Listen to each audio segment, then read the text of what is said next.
Thank you all for being here to celebrate our wedding day. However, it appears there has been a mix-up. The room is filled with uneasy murmurs. An ominous feeling washes over me. To those seated over there, those who seem out of place, please excuse yourselves. You're blocking the view. My sister's voice echoed through the microphone as she smiled sweetly at us, seemingly unaware of the tension her comments were causing on her own special day. It was then that my husband stood up, walked to the bride and groom's table, and took the microphone from my sister. "Congratulations to the couple," he began, pausing as if to savor the moment. "As a toast to this special day, I have something to announce." He paused for effect before continuing with an unexpected declaration. "Our company, King Transport, is terminating all business dealings with Young Industries, effective immediately." Karen and her husband both visibly flinched at my husband's announcement. Let me introduce myself. My name is Karen. I'm 30 years old and I lived with my mother and my older sister, Kale, until I got married. I have been happily married to Ted for 5 years now. Ted is 7 years my senior and a senior colleague at work. He is calm, dedicated to his job, and has always shown me immense kindness and sincerity. I trust him completely and was overjoyed when he proposed. While my life seems full of happiness now, my past was far from easy. When I was 16, my parents divorced because of my father's infidelity. My mother worked tirelessly to support us after that, but her health deteriorated while I was still in high school. At the time, Kale was in college, and I was deeply worried about our mother's well-being. Her constant exhaustion and the fear that she might collapse were always on my mind. Eventually, I decided to forgo college and start working right after high school. My academic performance had been strong, and I had always dreamed of furthering my education. However, my main concern was easing my mother's burden. Supporting the family alone was a daunting task, and while it wouldn't be easy, working would allow me to contribute financially and save on tuition costs. I shared my decision with my mother. "Don't worry about it. Just go to college. Your sister is going, and you want to go too, don't you?" she replied. "No, I'm okay. College is appealing, but I'm more concerned about you overworking yourself, Mom," I said. "But you've always been so dedicated to your studies. I can't believe you'd make such a sacrifice for me," she said. "Mom, this is my choice. It's not your fault. Please take care of yourself and don't push yourself too hard," I urged. With tears in her eyes, Mom responded, "I'm so grateful. I'm truly sorry." Since graduating high school, I've been focused on job hunting. With just a high school diploma, finding a suitable job proved to be quite challenging. However, my persistence paid off when a company saw my potential. I started working at King Transport, and I clearly remember the president's words during my interview. "We value enthusiasm and character above all. We have high expectations for you." Meanwhile, my sister Kiara, who had gone to college, was immersing herself in student life and seemed to be evolving with each passing day. "Mom, I won't be home for dinner tonight, and I won't be back until morning," she would announce, often staying out until dawn. One day, while I was enjoying a rare day off at home, Kiara came in, her expression tense. "Karen, aren't you supposed to be off work today? Could you please leave the house?" she asked sharply. I'm off, but what's going on?" I responded, puzzled. "My boyfriend is coming over today. He's very intelligent, and I prefer he doesn't find out that I have a sister who only graduated from high school." I was taken aback by her words, my shock momentarily overshadowing my anger. Mom and I had struggled to afford her college tuition, working tirelessly to make ends meet. Meanwhile, my sister seemed to be dismissing my own achievements and insulting me for not having a college degree. My frustration bubbled up, but I knew arguing wouldn't change her perspective. "All right, I'll leave the house for today," I said, trying to keep my composure and reminding myself that this was the path I had chosen. Afterwards, my sister began dating only attractive, well-educated men and lived a glamorous life focused on status and appearances. The sister I once knew, beautiful, popular, and charming, had changed. She seemed to be a different person altogether, flaunting her new relationships and belittling me for my lack of higher education. Each new boyfriend she introduced was a subject of bragging, and she increasingly mocked me as an uneducated and foolish woman. What motivated me was my clear goal of achieving independence for my mother. The support of my colleagues at work was also crucial. Initially, I felt like an outsider, a young female driver in a male-dominated transport company. I was an anomaly, and most of the female employees who were part-time workers or housewives kept their distance. Over time, however, their attitudes began to change.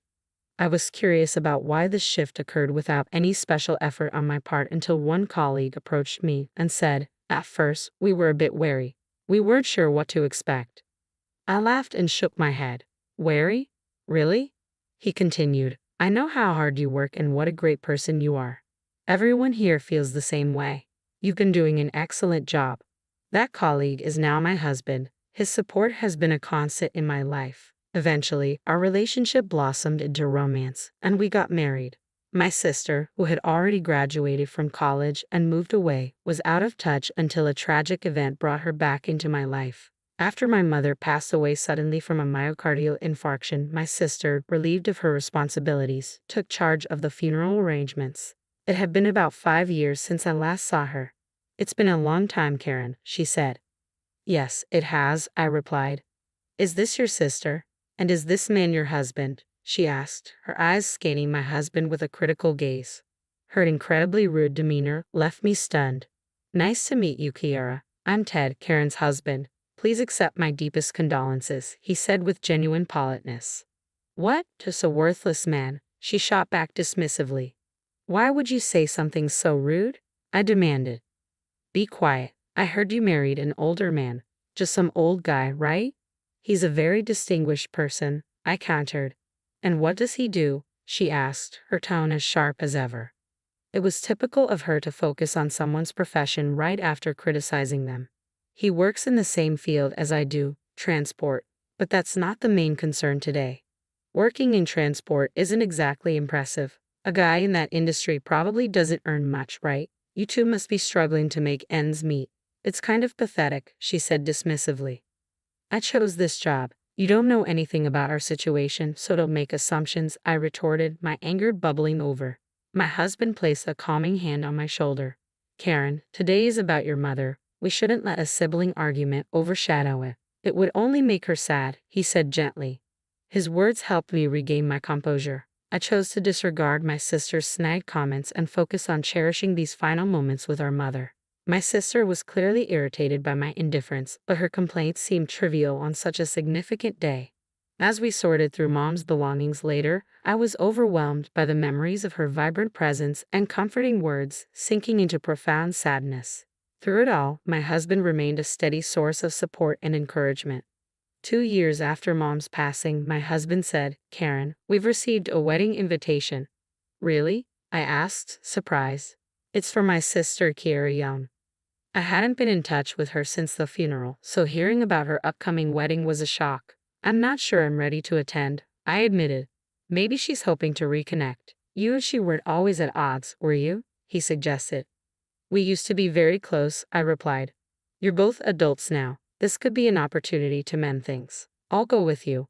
Let's take this chance," he encouraged. Encouraged by his support, I marked my attendance on the invitation the next day and sent it back. On the day of the wedding, I was surprised to learn that my sister's new husband was the president of Young Industries. "That's impressive," my husband remarked. "Really?" I asked, intrigued. "Absolutely. It's a major deal. The wedding is quite elaborate, and there are many guests," he said. As we made our way to the chapel and waited for the ceremony to begin, I watched my sister walk down the aisle in a stunning white wedding dress. She looked truly radiant, and I couldn't help but tear up with happiness for her. After the ceremony, as we were heading to the reception, we ran into my sister and her new husband. Nervous about this unexpected reunion, I approached them and extended my congratulations. "Congratulations on your wedding. You look absolutely beautiful today," I said warmly. My sister responded with an air of arrogance. "I never expected you to actually show up." "Is this your sister, Wyatt, the groom?" asked, eyeing my husband and me with a critical gaze. "Yes, that's her. The sister with no education," my sister replied dismissively. Wyatt chuckled mockingly. "Is this really her? She looks nothing like you. Rather plain, wouldn't you say?" He then glanced coldly at me. "And her husband seems like just another average guy. They probably settled for each other," he added with a sneer. "Stop right there. It was the same at the funeral, but this is too much. Leave my husband out of this," I shot back, anger flaring. How pathetic. A high school graduate like you showing up here is such an inconvenience. Just leave, my sister snapped, her words dripping with disdain. If I'm such a bother, why invite me at all? My husband is a president, and I just wanted to celebrate our beautiful wedding with a grand affair. Meanwhile, you're stuck with a lackluster husband and a dull life. It must be frustrating for you, I replied. I just wanted to see that look of frustration on your face. It's awful that your husband came too.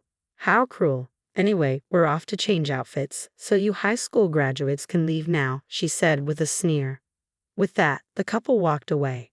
Anger surged within me. I had worked so hard for my mother and sister, hoping to reconcile one day. To be insulted, along with my husband and my work, was unforgivable.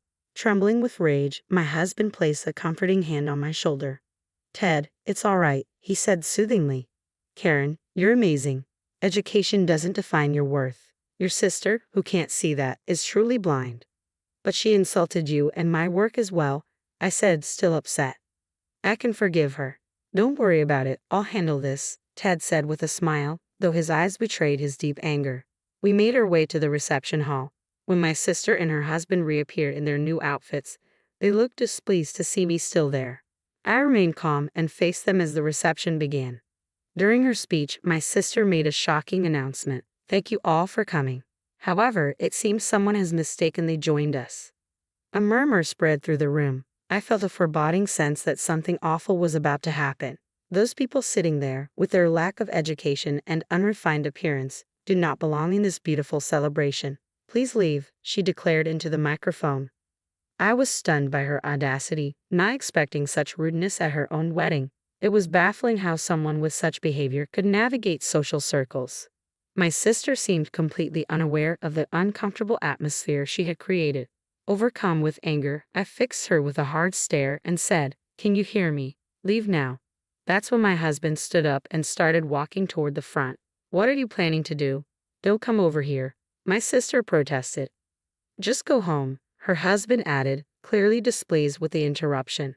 Despite their objections, Ted pressed on, took the microphone, and addressed the guests. Today, I want to extend my heartfelt congratulations to the newlyweds.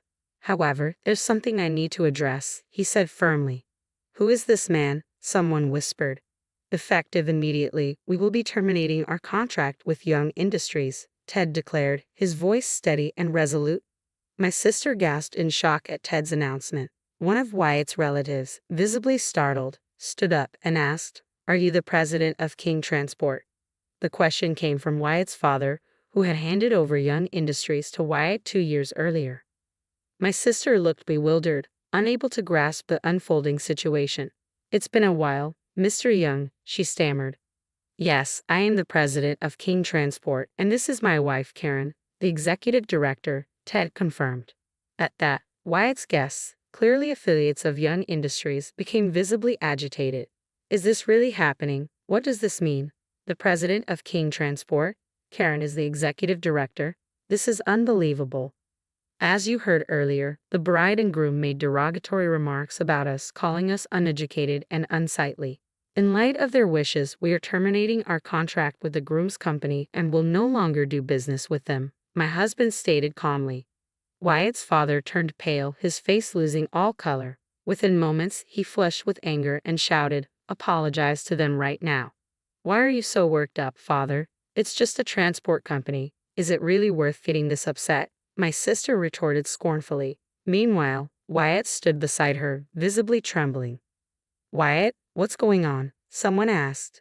In a panicked voice, Wyatt's father exclaimed, "King Transport is our exclusive carrier, handling our valuable cargo." What? My sister's face drained of color as the realization hit. The president of King Transport is your husband. Ted's company is a major regional player with annual sales in the hundreds of millions. Since he hired me, I've dedicated myself to my work, driving reforms and incorporating on-site feedback. This hard work led to my promotion to executive director last year, thanks to strong recommendations from our team. If we cut ties with them, our products won't reach our customers starting tomorrow. This could severely damage our company's reputation and lead to significant financial losses. Hearing this, my sister's face went white with shock and fear, while Wyatt was in a panic, clutching his head. I can't believe the president and executive director are involved and that King Transport is so crucial to our operations. This is disastrous. If shipping stops suddenly, it will erode trust with our partners and customers, Ted said, returning to my side with a calm demeanor. We've offended such an important partner.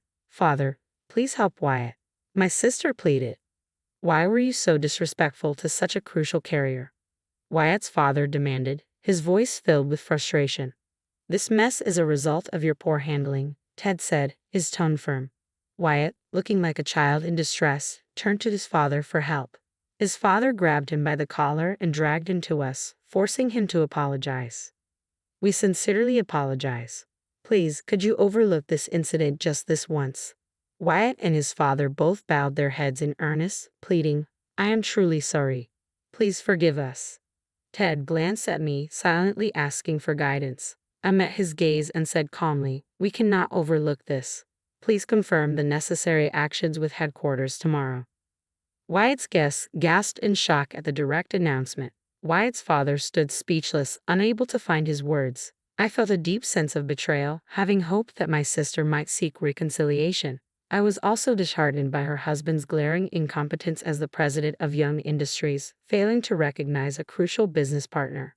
My hopes were shattered.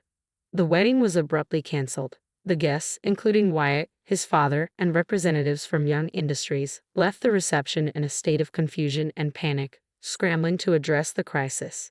My sister's careless remarks had ruined her own wedding and left her in stunned silence. Big sister, you're on your own from now on. Don't ever show your face to us again. Her apologies, filled with regret, were now meaningless.